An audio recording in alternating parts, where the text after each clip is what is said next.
Secret friends, unite!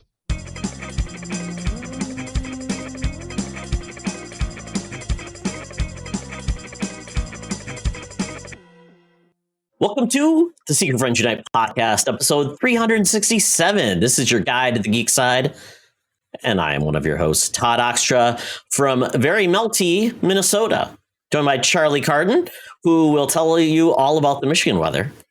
Oh my goodness. You know what we see? The hills are alive with a view of dog shit, because that's what you see in your yard. And again, are we going back to that old one, Charlie? Oh, you know what? It never gets old. Actually, it does get old, but it doesn't go away. Yeah, it's gnarly. So we were kissing, what do we got right now? 52 degrees. Woo! It's good stuff. It's very exciting. What about Minnesota? Let me guess, Ty, you always got to one-up me. Are you 53 degrees?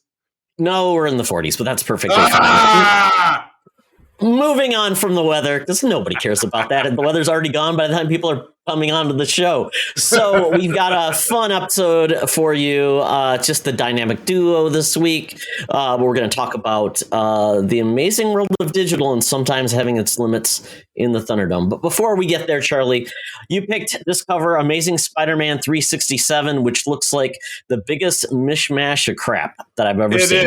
It is. I was reminded of the glorious Shelbyville Outlet Mall from The Simpsons, where the Simpsons have to get themselves a new TV, and they're looking at great models like Magnet Box and Sorny. It says right here, even if they survive the evil versions of Captain America, Hawkeye, and Spider-Man himself, the Web Soldier, and Solo, who is not Han Solo, but he's a guy in a green suit it's the 90s, so a lot of pouches, we'll have to deal with the Red Skull. This is from October of 1992. That was my junior year in high school, and I was a monthly subscriber, so I read this back in the day. I chose this instead of, having girls like me. Oh, wait, I didn't choose that. It's just the way it was. But I was always reading my comics. But yeah, we got a crappy, Spider-Man with the black suit, but he's wearing, a weird hat, or weird mask, and their Hawkeye has the Fabio hair, and their Captain America is got the Taskmaster shield, and it's a mess. It is a mess. This is what happens when you give Mark Bagley creative inputs. He says, create something cool. Okay. Yeah, right. Well, the bigger issue is the colorist, especially with the guy who's the knockoff Captain America. It's just ouch. Orange, green. This is what Homer Simpson, here's another Simpsons reference for you, when he was a food critic, would rate 7 thumbs down. 7 thumbs down. It's very These bad. Characters are the Homer cars of supervillains. Just toss crap on them and make them look like the Mad Libs. I need red boots with orange. Yeah, bad color wheel use. Like the Homer car, if this cover could make a sound, it would play La Cucaracha. Not a solid effort, Mark Bagley. Boo on you. Please do better. Yes. Oh, so with that, we're going to go to someone who always makes it better. And that's our gal pal, our senior news correspondent. So without further delay, Madam Webb, take it away. Now it's time for Madam Webb's rumors and news. Take it away, boys. Thank you, Madam Webb. My goodness, Madam Webb. It's, March Madness is coming, and it's your time to shine.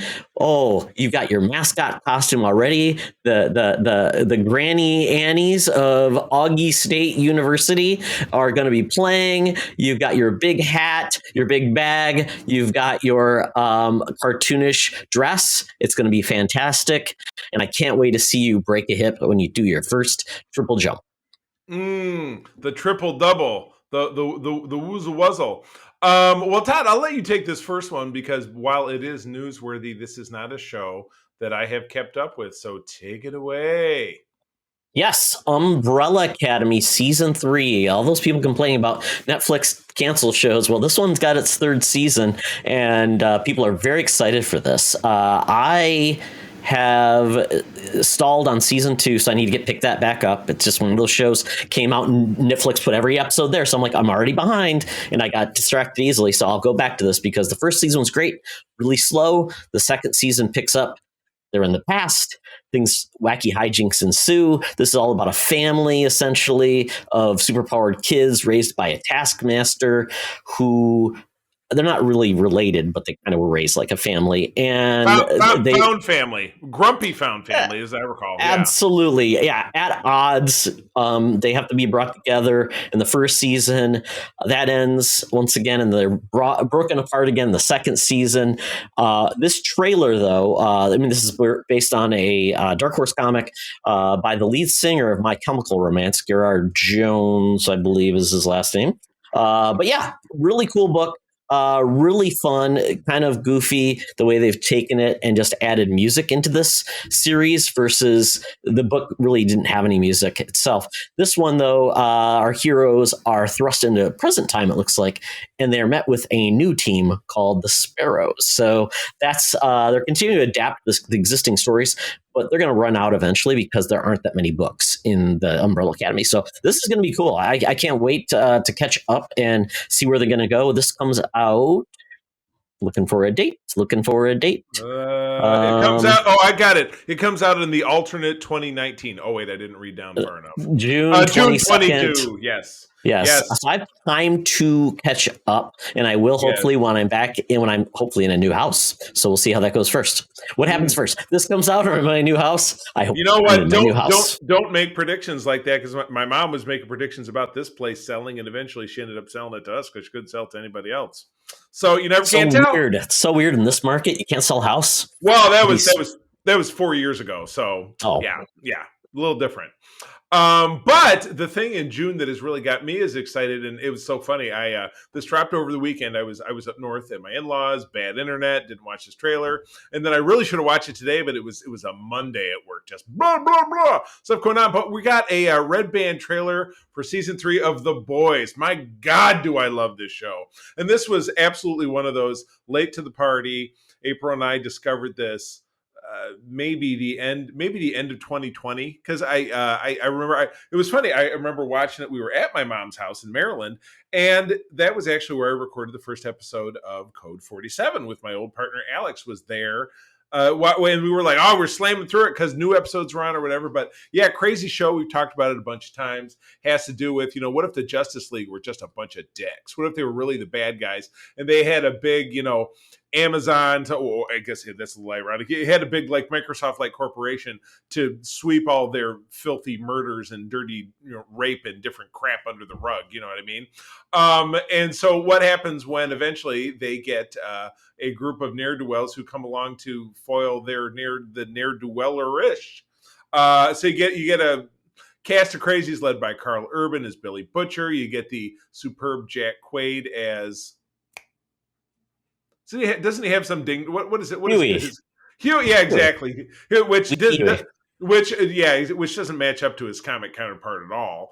But I love Jack Quaid because I love him. Of course, I love him as Boimler on Lower Decks. But this follows the part of the comic, and I feel like because we read maybe one volume of the trade and talked about it in the show, but eventually the boys get, they take the Voight is the name of the corporation, and they make an artificial drug that gives people superpowers. So eventually the boys get their hands on it. So we've gotten to that point in the show, but we're bringing in characters like Soldier Boy, played by Supernatural's Jensen Ackles, Crimson Countess, who is played by the Walking Dead's Laurie Holden, who I've always liked. And this trailer was as violent as shit. There was a lot of exploding, bloody body parts, which is the trademark of this program. So I'm fired up. I still have to watch your animated thing because I heard that talked about on another podcast today, and I just have to get on top of it. It's super easy, barely inconvenience, Charlie. They're 8 minutes long, so you could pop those suckers out like 1 hour. You could watch them all, probably. You know what? That never made me watch anything on Quibi or the what do you keep talking about, the Roku with the Roku channel? That thing you were so crazy about. The thing I don't know. You were just this thing you were talking about, like they're only 8 minutes. Oh, Slugfest! It's such a good show, man. 8 minutes long, easy to watch. Well, we talk about it here, and it's in one ear, out the other. So shame on me. Shame on me. Yet you found Yellowstone. That show is a dramatic gold mine. I'm telling you. Okay. Yes. But the cool part about this season, it looks like they are bringing almost like they're going to bring in like some teen heroes, because you see like a music video being made, looks very interesting. You see just some interesting takes on a lot of these characters that we've seen before. And obviously there's an unease in these characters because everybody knows each other's secrets. And then obviously you're seeing the comic that we read where the boys got the powers and use those. That's obviously going to be a way they come to compete with the boys, which is going to be kind of fun to see where they go with that. So very cool. Yeah, this is coming in June again. So lots of stuff coming, which is going to be great. Keep us entertained, please. And we do have, Star Trek Strange New Worlds going through the summer, through July. And then speaking of Jack Quaid, it's rumored that Lower Decks will be back at that time. So you said lots of great geek entertainment. We are in this magnificent golden age. Fantastic. Well, one person who will not be continuing with us on in this golden age, unfortunately, is someone who became an icon in the acting world in general. That would be actor William Hurt, passed away over the weekend after looks like a 4-year battle with prostate cancer. Very, very sad. Guy broke on the scene in the early 1980s. Talk about weird movies you see as a kid because your parents like them. My mom loved the movie The Big Chill, which was a Lawrence Kasdan movie about a group of college roommates from the 1960s who get together when a member of their friend group commits suicide. William Hurt was one of the actors. He was the one who was the radical stoner drug dealer. So that was how I was first introduced to him. But in the 80s, he was in movies like Kiss of the Spider Woman, Children of a Lesser God, like things I've heard of that are probably great that I've never seen. And in the MCU, we had him as General Thaddeus Thunderbolt Ross, who was the father of Betty, who was the Hulk's first love. And he was the Army general who kind of spurned on the experiment by which Banner, made himself into the Hulk. We saw him obviously in that first film back in 2008 with Ed Norton had the role, showed up again in Civil War, and then we saw him in Infinity War, Endgame, and then de-aged into Black Widow. So very sad passing. This is just something, guy's awful, survived by 4 children. How sad. But anyway, great body of work. I always enjoyed everything this guy did. And I wish the best for his family. That's tough stuff. I saw him in might have been his last role. He did a great cameo part. Well, I guess you call it a guest starring role in Mythic Quest. And it was one of those sides. It was one of those side episodes they always do every season. They'll do like a one-off, and his character was in it, and he played an older version of a character you introduced earlier, and he was on death's door. He was dying, and it was a scene with him and F. Murray Abraham. And I always wonder, I'm like, well, he looks like he's not doing very well, but I'm like, must be acting, right? He might have just been. That might have been he was at the end of his, dealing with everything, but he was still getting to act in a role that made sense for him to be ill. So very, very interesting actor. I always looked at him like I was kind of thinking about him like a himbo, kind of like, he's got that kind of gruff voice, but he's a big, tall, blonde dude, like in network broadcast news. So I never really. He was never like an actor that everybody he's my favorite actor, but he definitely was effective in every role he played. Mm-hmm. So, rest in peace, William Hurt. So moving on, Todd, you and I both, it was funny, April and I, when we spurned on by this news, we actually picked up really cheap a box set of the series because that was the only way to find it. It wasn't available digital, which is weird, and something else we're going to talk about in a different vein further on down the road here in this episode. But That 70s Show, which was a sitcom from the late 1990s, I think it came out when we were still in school. Didn't we high watch school? it together? I thought it was high school. No, college. Yeah, Really? I would say 1997, 1998. I would really later than I thought. Yeah.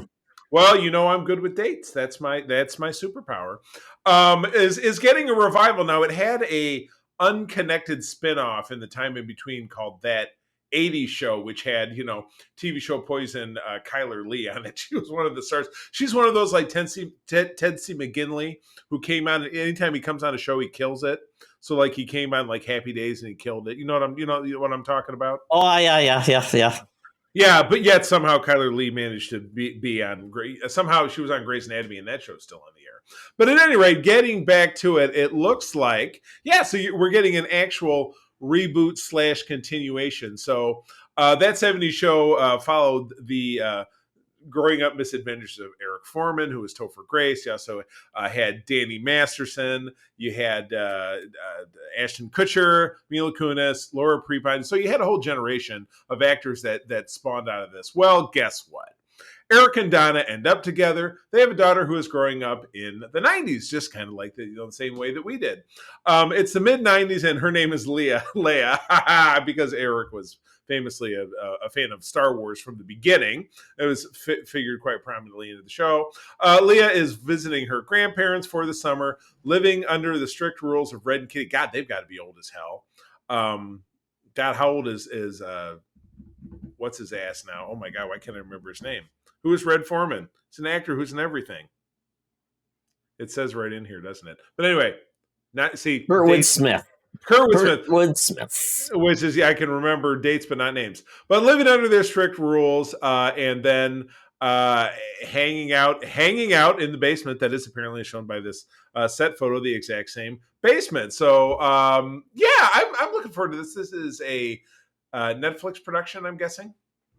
Yes, it must be. It's I'm not sure who originally produced it. It was on Fox, but it was on Fox. It could have been produced by anybody, quite honestly, because you never know who owns the rights to anything. Right.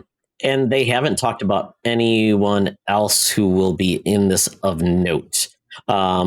These shows really kind of rely on a lot of having the old cast return, so maybe they will, kind of like all of those, like was it Full House? Right. A lot of those shows, they really required it. Of course, was it Danny Masterson's in jail for being a sick bird? Then you've got Ashton Kutcher and Mila Kunis, who are married now, and I don't think they're doing a lot. So I mean, a lot of these people have not much going on in their lives, so it's perfect for them to come. And you have to get Fez from NCIS. Oh yeah, they're not. Yeah, maybe. Oh, that'll be something to get my. That's one for my mother right there. But no, I'm excited by this. I don't know, scrolling through this, if we're getting any kind of idea when this would come on, when this would be on. I don't think it says it in all this article. So, but for something like this, if it came out before the end of the year, I wouldn't be surprised. 10 episodes. I love 10 episodes. Launching day one, and I will probably forget this thing is on. Yeah, you will have to stumble across it in the recommended for you section. Yeah, exactly. Yeah. We'll see how this goes and see if people are really nostalgic for the 70s that happened in the 90s. We'll see how that goes. Yes. All right. Last story is, this is kind of wrapped in a lot of different elements, is the fact Disney Plus, wanting to be the biggest streaming service in the world, is doing a couple of things.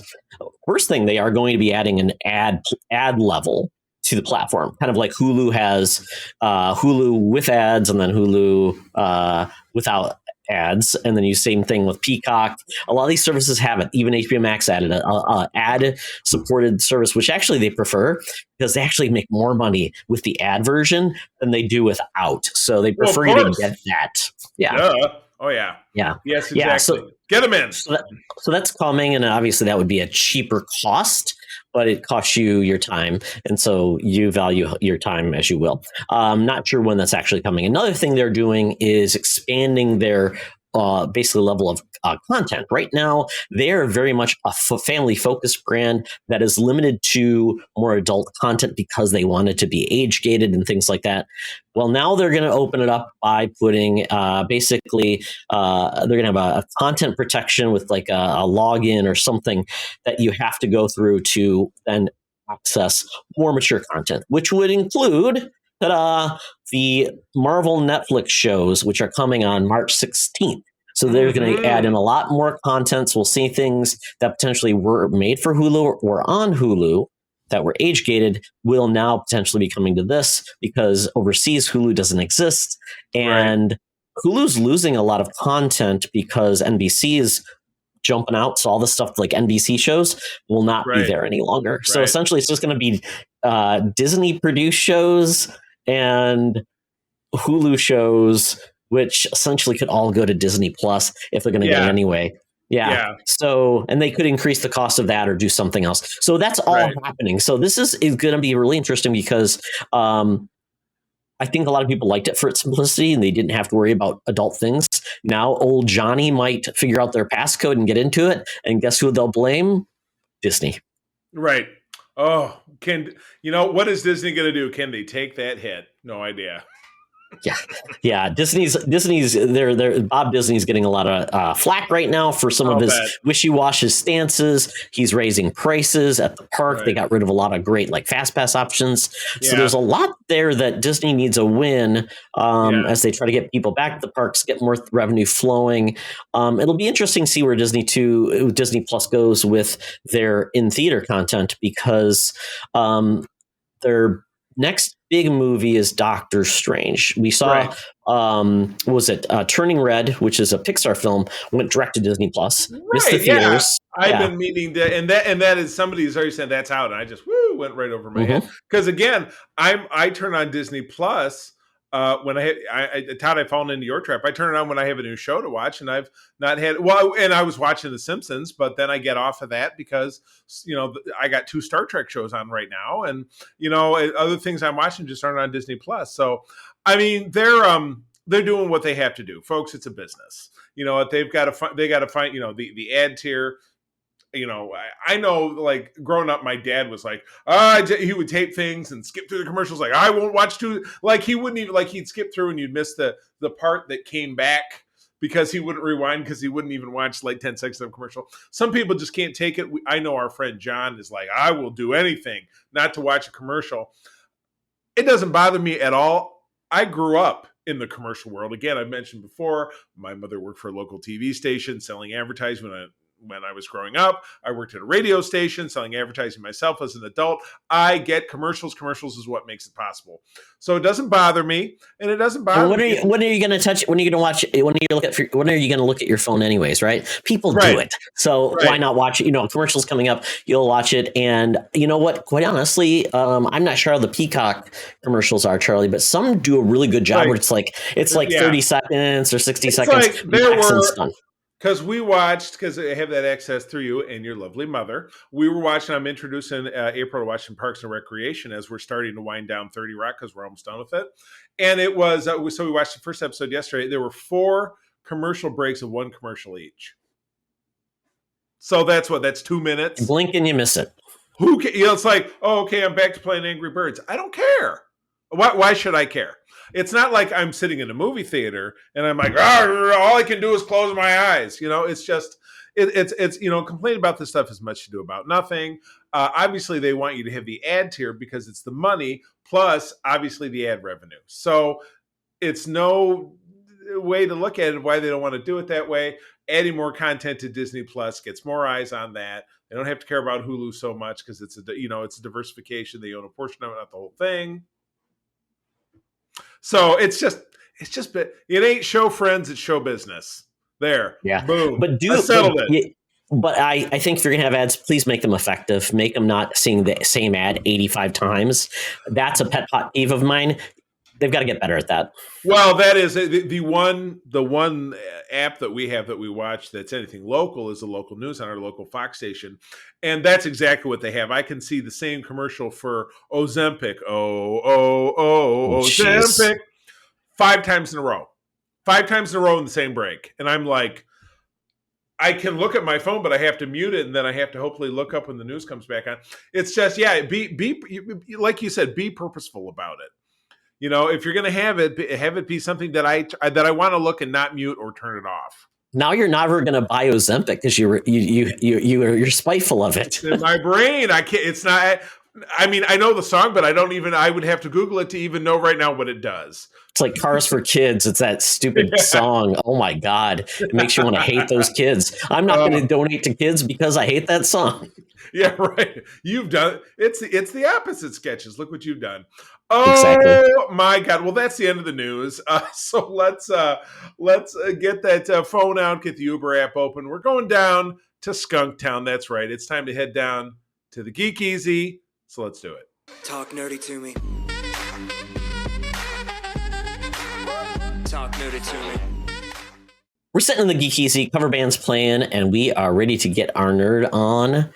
This week, Charlie, I watched a new comedy on HBO Max, and the resume of this TV show called Our Flag Means Death, it comes highly regarded.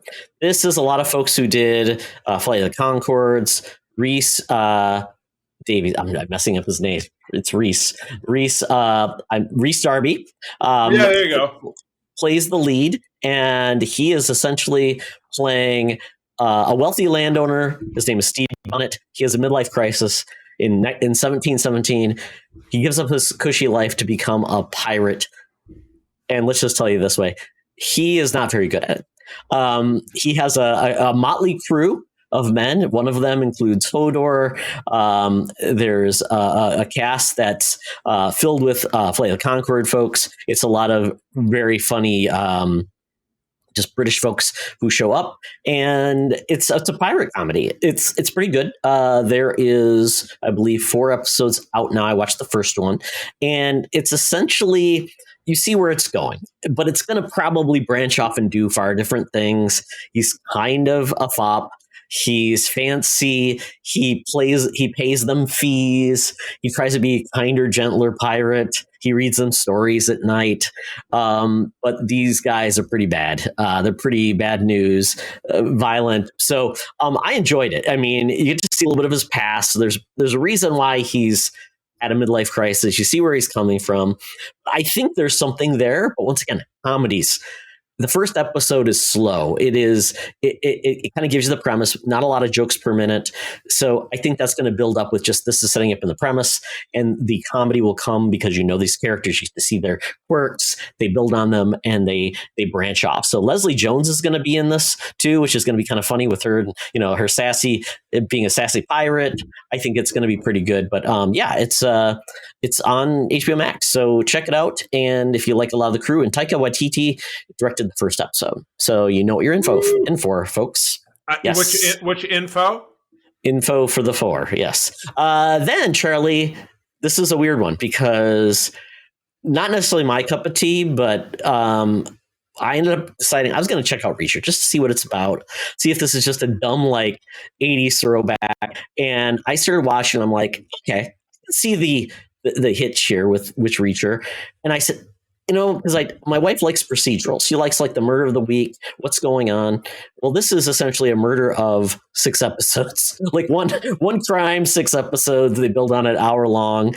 It's so murderous. We knocked it out in a weekend. We dug it. Got it. Yeah, we really. So I said, I'm about 10 minutes in. I'm like, okay, I just started this. I got up to speed quick, and I'm like, I think you might enjoy this. So we started watching it. We just really clipped through them. It's very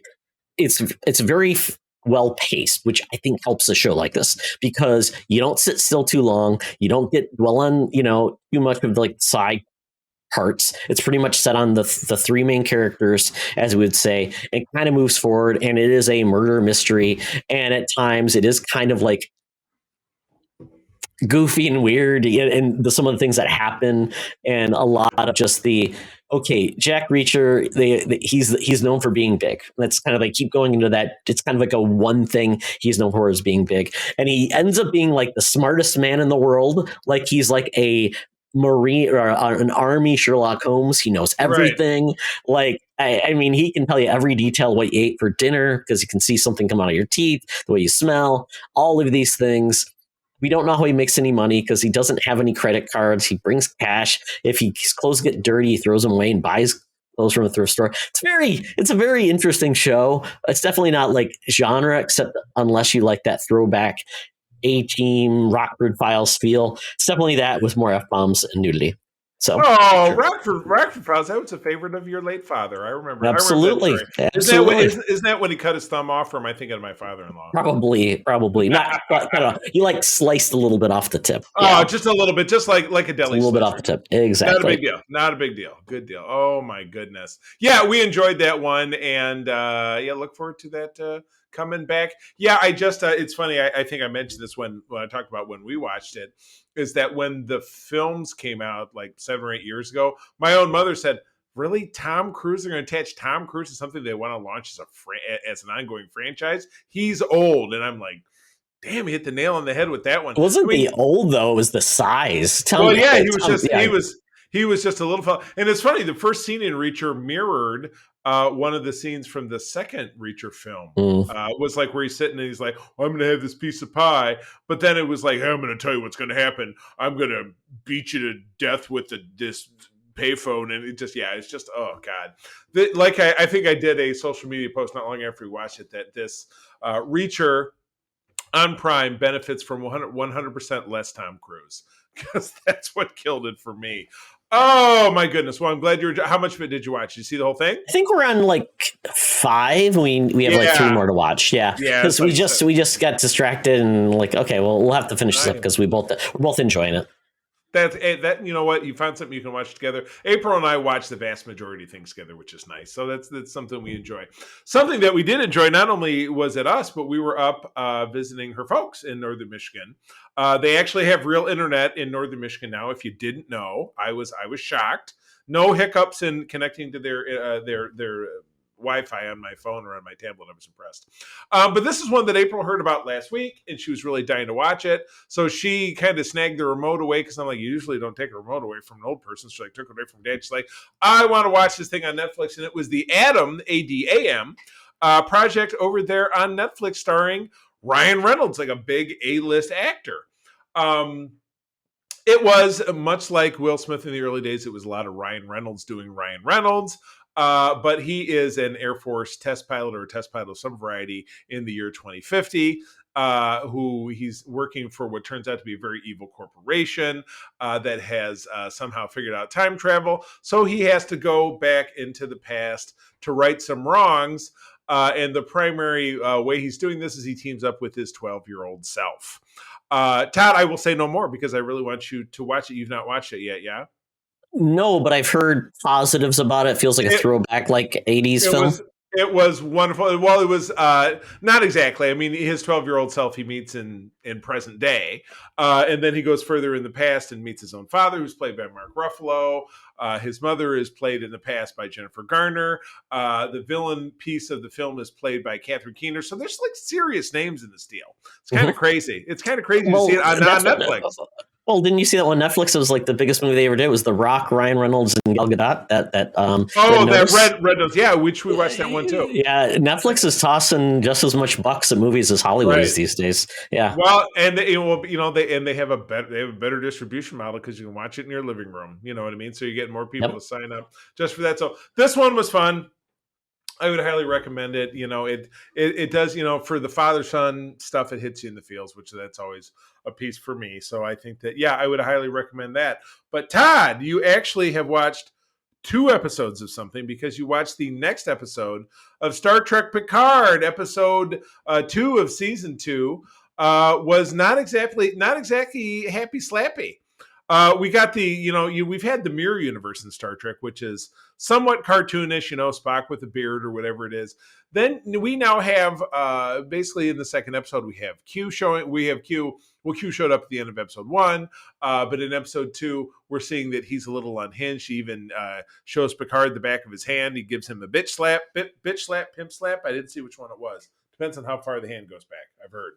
But at any rate, he has tossed Picard and the rest of our characters who are aware of the time change into a very black confederation, earthly confederation, where at some point, and it was pinpointed throughout the episode, that the change happened in the year 2024, which there's a little bit more significance to that for deeper cuts of Trek in the year 2020. Yeah, but that's a little bit too inside baseball. But listen to Code 47, and we'll talk about it there. But this confederation is filled with an Earth that single-handedly Has there ever been a good confederation? Not that I'm. You don't think there's ever been like a confederation of hugs? I Smiles, don't think so. kisses? I don't think so. But anyway, yeah, you have a confederation that is single-handedly destroyed. The Klingon Empire, the Romulans, the Cardassians, the Klingons, and as it turns out, the Borg, which is like, how the hell did they pull that one off? So that's what we're going to find out in the past. Our crew is kind of tripped to the precipice. They know they've got to get to the past, but before the episode ends, they're kind of prevented from doing so. Damn, I'm loving this. Again, this upcoming, this week that we're in, and by the time you listen to Code 47, and even by the time you hear this episode, Star Trek Discovery, the season finale will have aired, but this will continue to air on Thursdays, and I'm just loving it. They're hitting all the notes. They're hitting all the notes for me. It's grim, it's gritty, there's something deeper beneath Q's just general demeanor that tells you there's something that's really sinister about him this time around that just hasn't been that way in the past. So I'm fired up. I don't know. What was your take?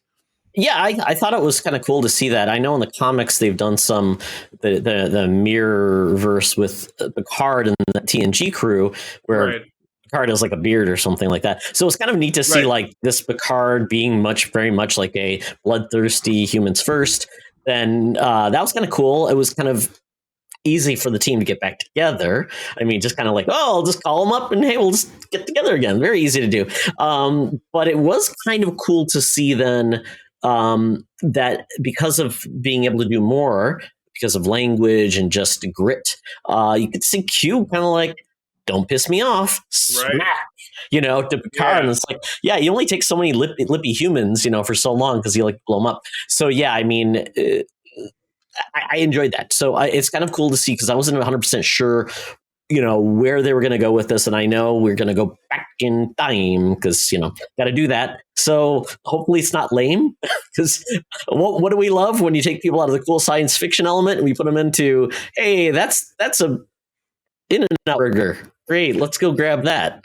Right. Well, they did it in Voyager and, I still think they managed. I mean, they pulled off an episode where you had Ed Begley Jr. and a pre-famed Sarah Silverman starring, and it was like we've gone back to the president of 1996. And I love their clothes because their clothes were like, "Hey, they beamed down to the Venice boardwalk," and Tuvok says we could have worn our Starfleet uniforms. I don't think anyone would have noticed.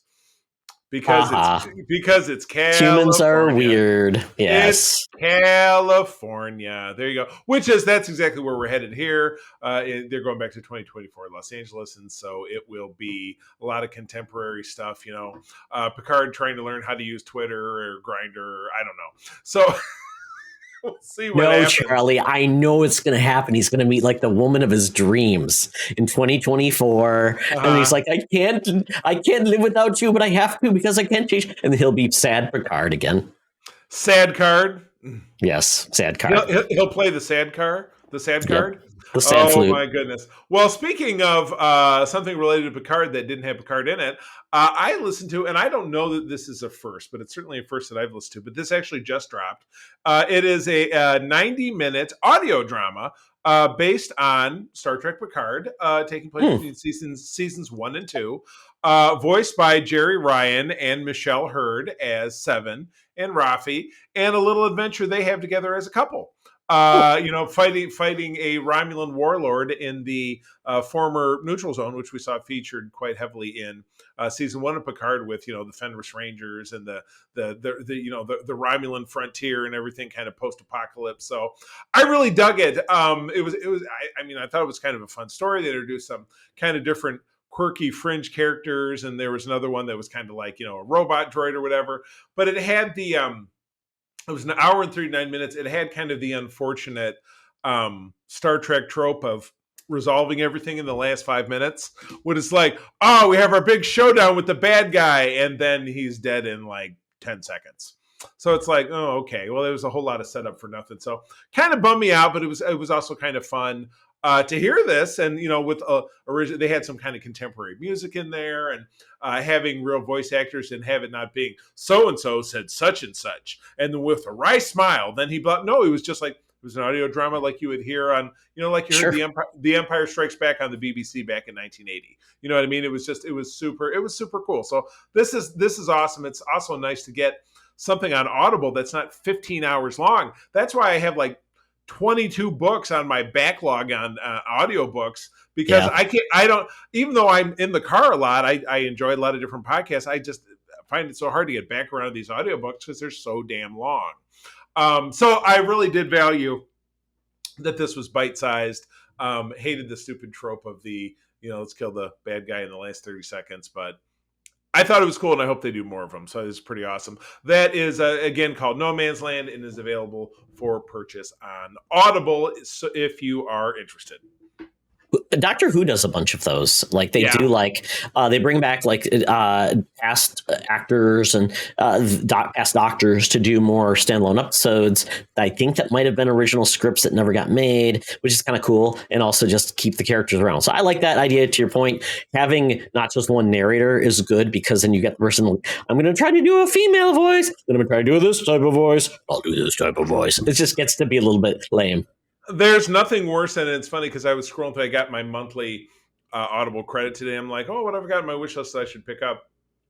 And there was one, I feel like I've mentioned this before. Maybe it was here, maybe it was over on Code. That there was a novel series that Rich Davenport and I both really enjoyed, and I think we talked about it on the show. That called The New Frontier, and it launched back in '98. And they had 4 little micro novels, and they put it into an audio drama that was narrated by. Gonna draw a blank on the guy's name, but Joe Morton, and he narrated it, but he also did he tried to do voices for various characters, and he took some established characters. Like there is one Starfleet admiral named Admiral Nechayev who has a very Russian name but didn't speak with an accent, but he just decided to give her an accent because he obviously didn't know shit about the character. So I'm glad, and they would have like the pew pew pew, like bad sound effects, and so it's like. Yeah, exactly. Like it's like reading a story to your kid. Good night, Make moon. it so. Yeah, exactly. Oh, thank God, no. So anyway, definitely worth it because I thought it was pretty well done. So anyway, that's it for me.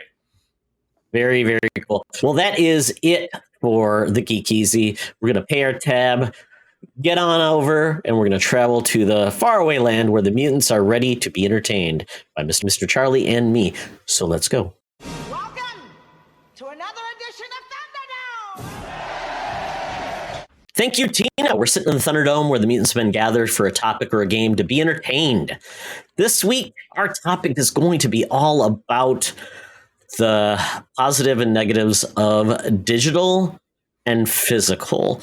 This is coming from a recent release of a comic collection that is impossible to find these days. You can't buy it new.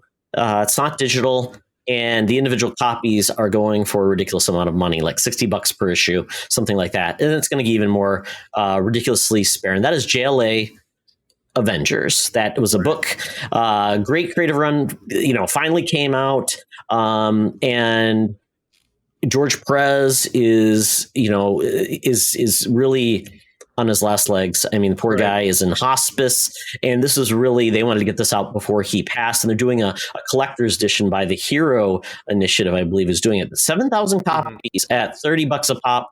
These are already going for $200 a piece, and will get even more expensive because get the people get frustrated, they can't get it. Saw it on eBay already.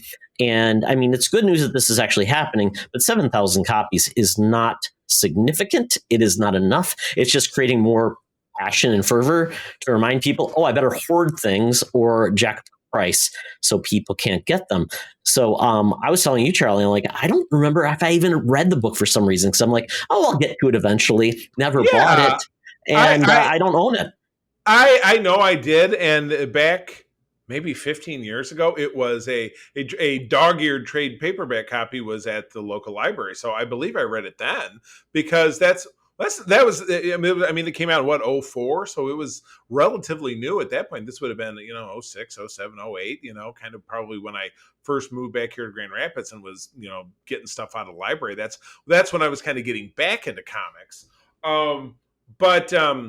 Yeah, it's crazy. And to me, really pushes me further away from wanting to think about having physical copies of stuff, I mentioned earlier in the show that April and I picked up what I thought was a relatively inexpensive copy of the complete series run of that 70s show because it either wasn't available on digital or it was like each season was $20. And this box set was $35, and it was the whole series. So it's physical, physical copies of anything can be so wildly based on supply and demand, like you just described. We produced 7,000 copies at $30 a pop, but the aftermarket is going to explode, and then it's just you put it out on digital. You put it out on digital. There's no fuss, no muss, no trouble. And much like any kind of consumerism, you're going to get this wide variety of people who kind of want to have it their way, and their way may not be logical in any way, shape, or form. But anyway, let's get into the meat of it. You've got a lot of different things listed here, and it's funny because. Go ahead, please. Well, I was just going to say, I mean, I love the idea of owning things physically. Great. The problem with those are they end up going away in time. They end up getting dog-eared. They end up getting lost. You can't find them, and essentially, it just limits people from experiencing cool stuff, even if they want to pay at this point.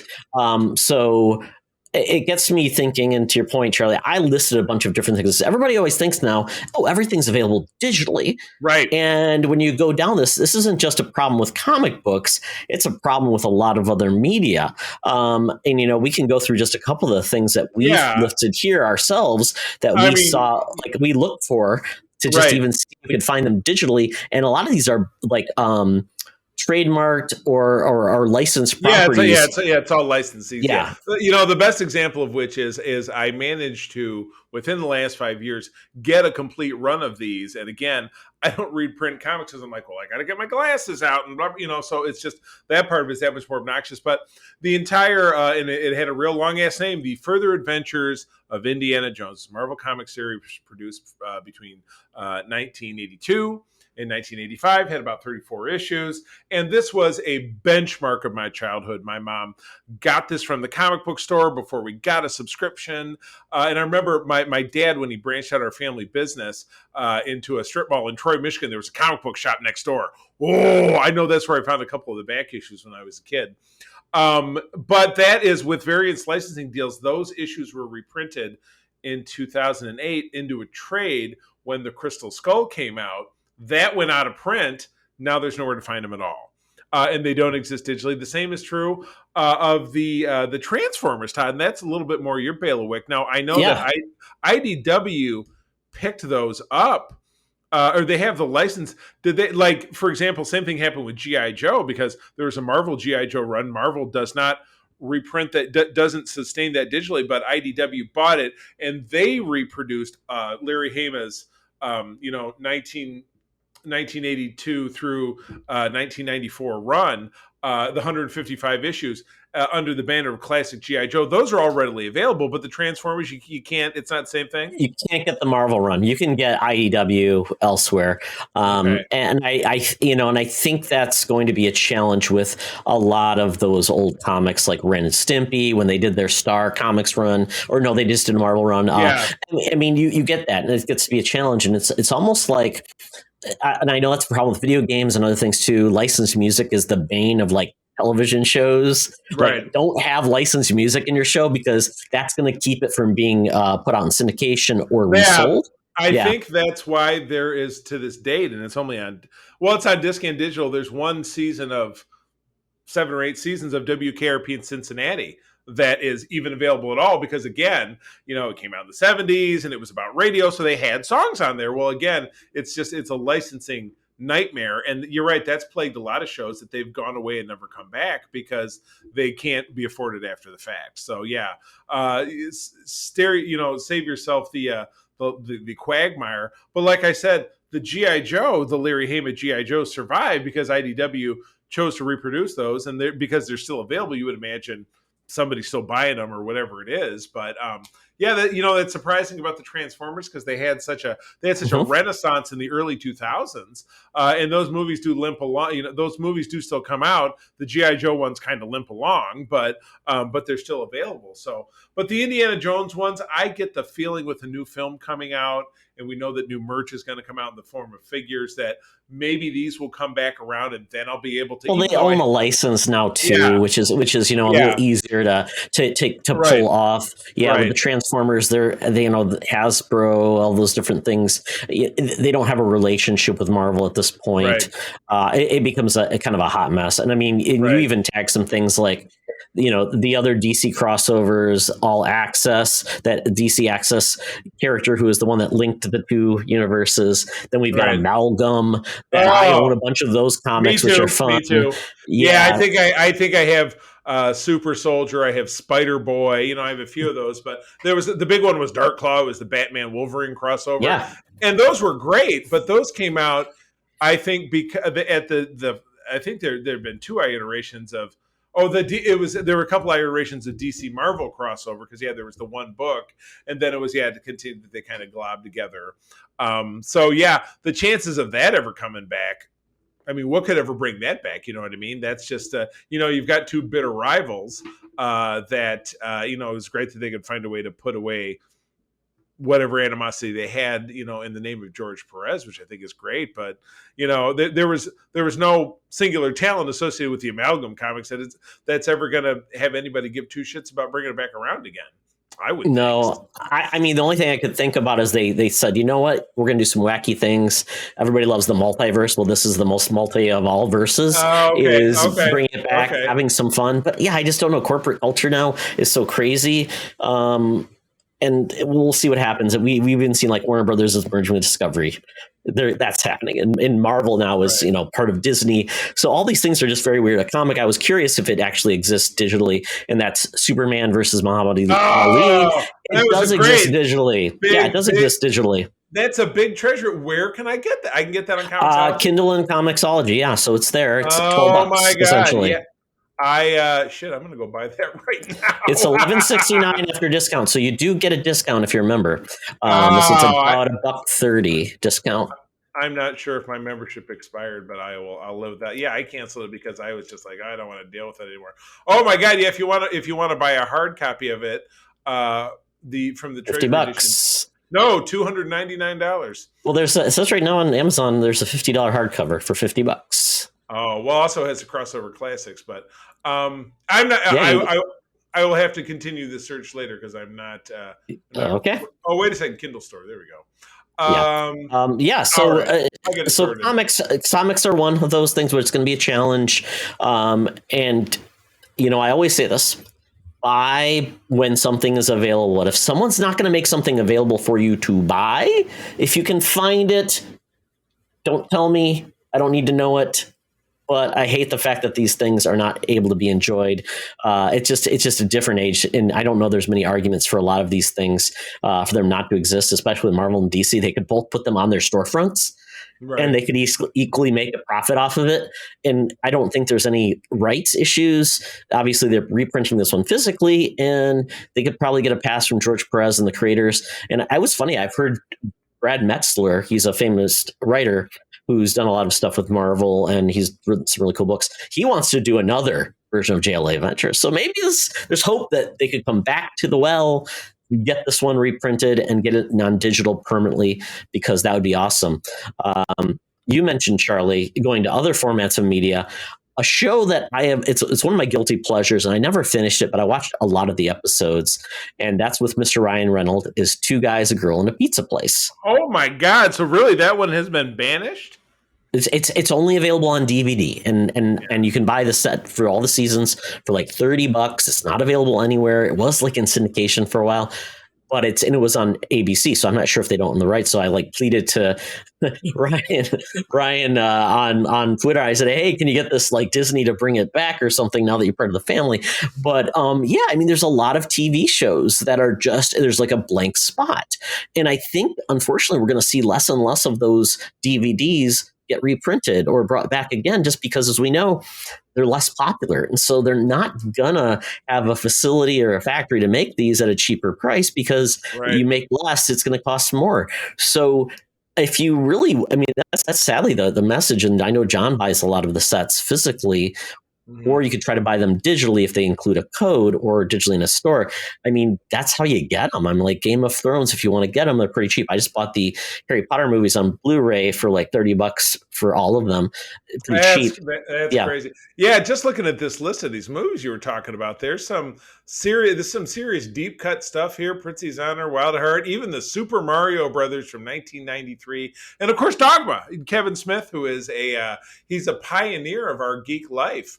You pulled up an article here about why he won't have it, and he talks about Miramax and controversy and yada yada, and so that's what seems to be holding that up. But like you said, I can't imagine that a lot of these deals that are keeping stuff from being released will persevere, simply because they're not putting shit out on 8-track anymore. They're not producing VHS tapes anymore, aren't they? Technology moves on. It's impractical. It's primitive, and it's more expensive to produce it.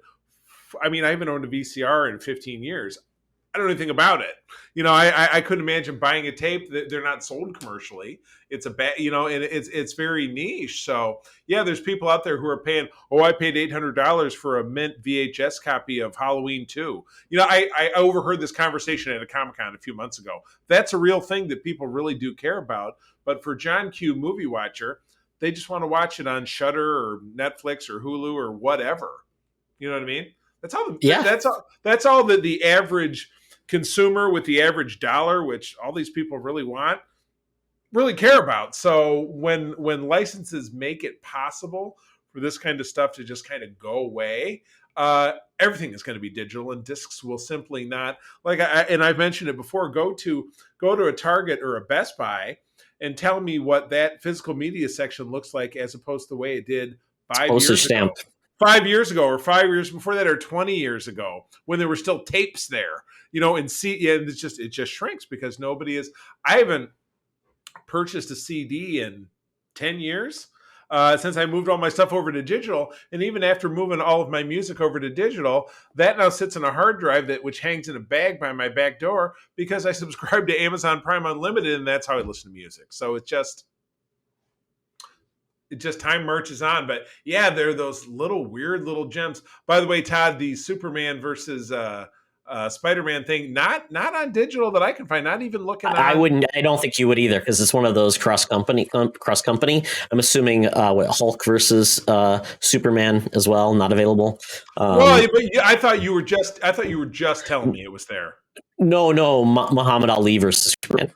Oh, I understand. Okay, because he's not owned. Muhammad Ali is not owned by a company, so thankfully.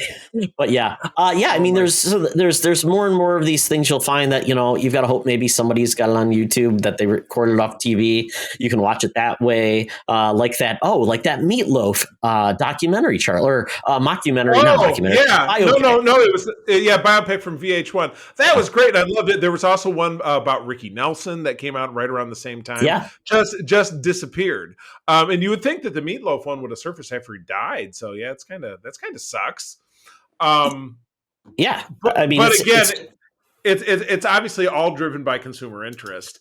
And if there's a licensing agreement that's preventing it from happening, I can't imagine any of these are for life. So when they expire, if there's still interest, you're going to see them again. So, folks, don't invest all your hard-earned dollars in stockpiling, $5 DVDs from Walmart, because they're not going to be worth 50 cents if you try to turn around and get rid of. They're not worth 50 cents if you try to give them to the library.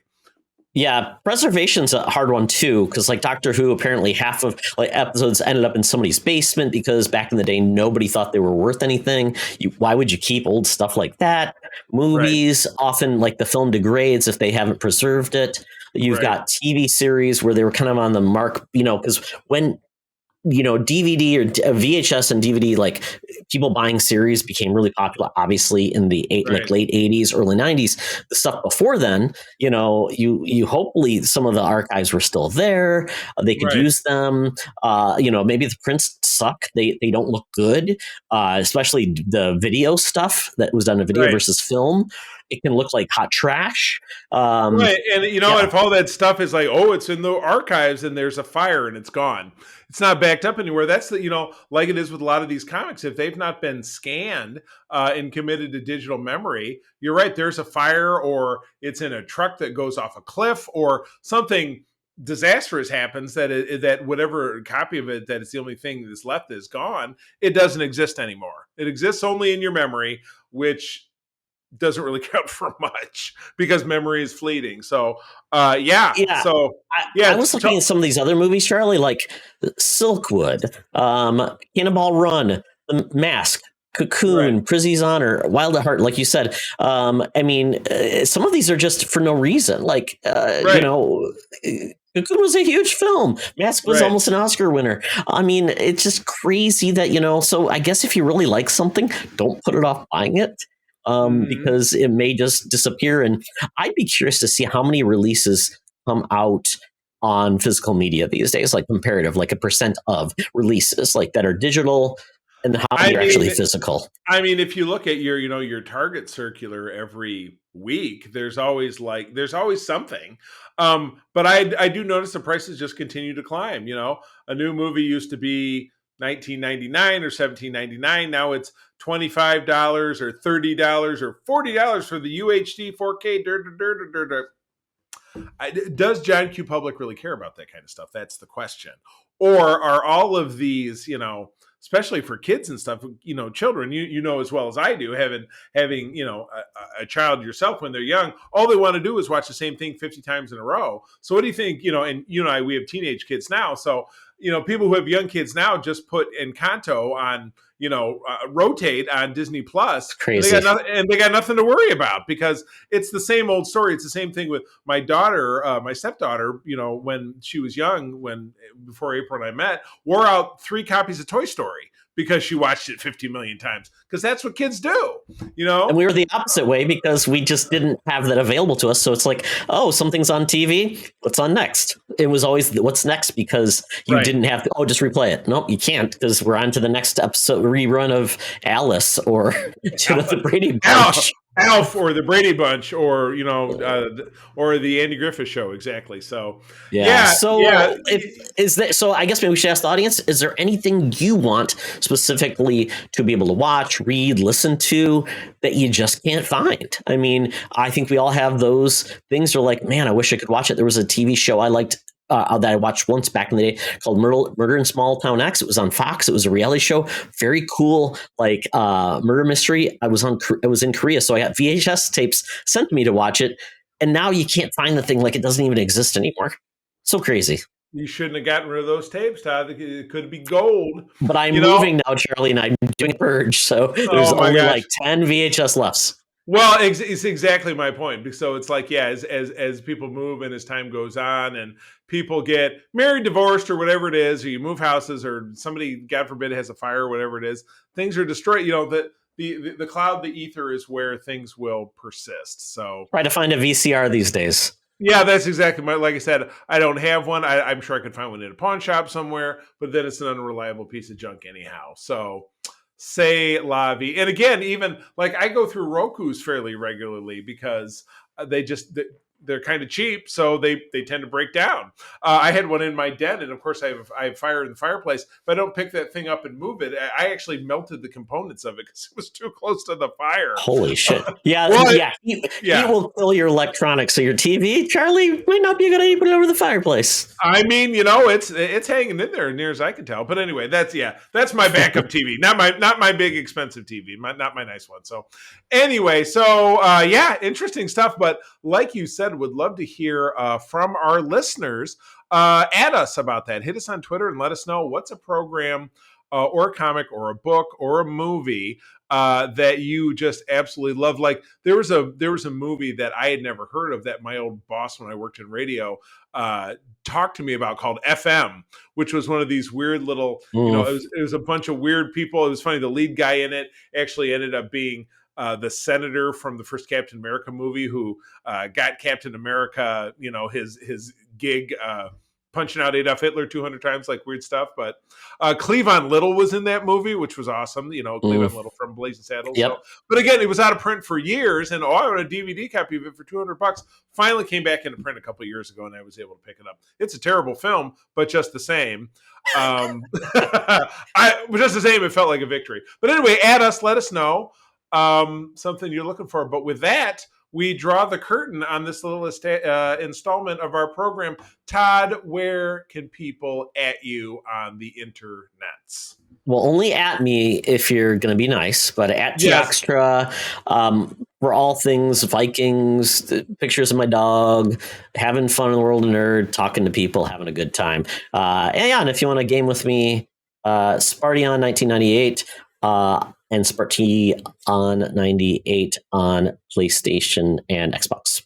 PlayStation. And me, of course, you can find me over at Twitter at the C3. Spell it out. For all things Star Trek, Star Wars, Marvel, cosplay, and etc. I also run, along with my wife April, a great chapter of the Star Trek International Fan Club here in Michigan, the USS Grand Petoskey. You can find us across all socials, and we have a great website for that as well. We want to hear from you. With that, I'm going to tell you, as always, friends, thank you for joining us.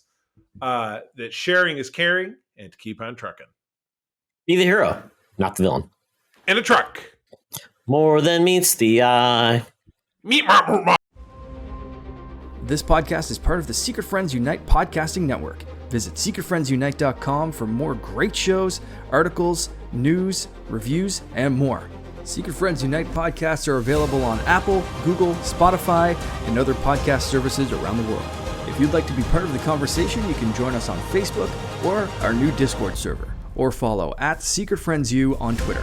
Please subscribe to Secret Friends Unite on YouTube and visit our merch store at tpublic.com. Just search Secret Friends Unite.